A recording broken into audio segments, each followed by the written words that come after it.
नमस्कार साथियों, BHIC 131 की 2 और इम्पोर्टेंट टिप्पणियों में आपका स्वागत है।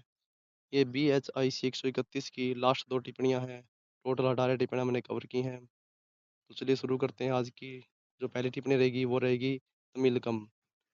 तमिलकम प्राचीन भारत का एक महत्वपूर्ण भौगोलिक एवं सांस्कृतिक क्षेत्र था, जहाँ तमिल भाषा और संस्कृति का व्यापक विकास हुआ। इसमें वर्तमान तमिलनाडु तथा उसके आसपास के क्षेत्र शामिल थे। यह क्षेत्र संगम युग का प्रमुख केंद्र था और राजनीतिक, आर्थिक और सांस्कृतिक दृष्टि से अत्यंत समृद्ध था। यहाँ चोल, चेर और पांड्या जैसे शक्तिशाली राज्यों का उदय हुआ, जिन्होंने दक्षिण भारत के इतिहास में महत्वपूर्ण भूमिका निभाई। तमिलकम संगम साहित्य के लिए विशेष रूप से प्रसिद्ध था। संगम साहित्य में उस समय के समाज, संस्कृति, प्रेम, युद्ध, प्रशासन तथा व्यापार का विस्तृत वर्णन मिलता है। इससे ज्ञात होता है कि यहाँ का समाज संगठित, विकसित और विभिन्न व्यवसायों में विभाजित था। कृषि, पशुपालन तथा हस्तशिल्प के साथ साथ समुद्री व्यापार भी यहाँ की अर्थव्यवस्था का प्रमुख आधार था। तमिलकम के बंदरगाहों से रोमन साम्राज्य के सहित अनेक विदेशी क्षेत्रों के साथ व्यापारिक संबंध स्थापित थे।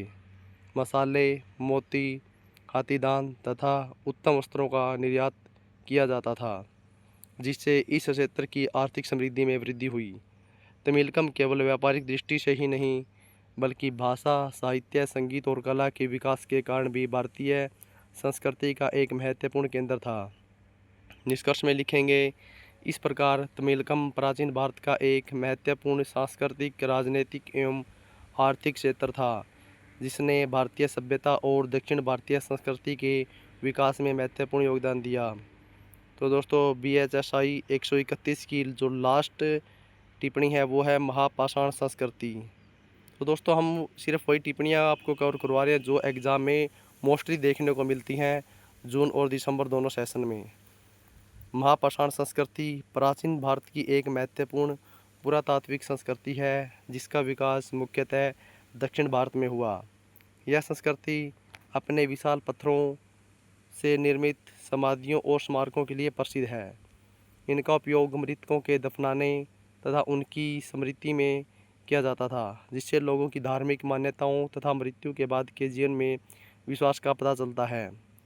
इस संस्कृति का विस्तार मुख्यतः तमिलनाडु, कर्नाटक, आंध्र प्रदेश तथा महाराष्ट्र के कुछ भागों में पाया गया है।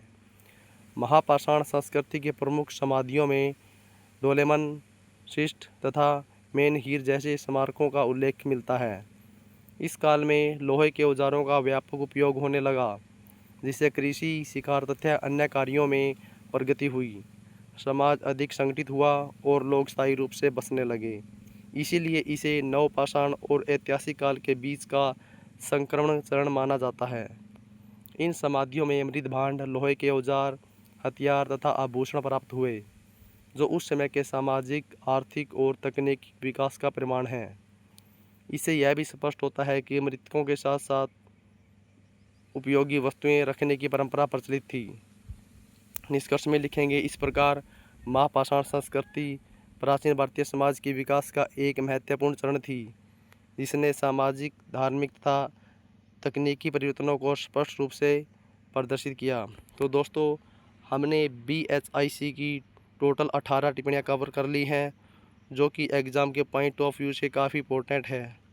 तो दोस्तों, अगर और भी कोई एक दो टिप्पणी ऐसी लगेगी कि एग्ज़ाम के पॉइंट ऑफ से व्यू से ज़्यादा इंपॉर्टेंट है, तो वो भी आपको कवर करवा देंगे।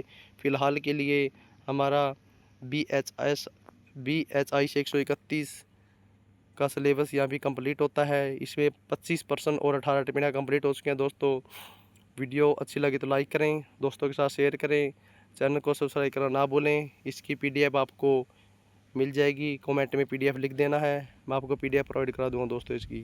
धन्यवाद दोस्तों, जय हिंद, जय भारत।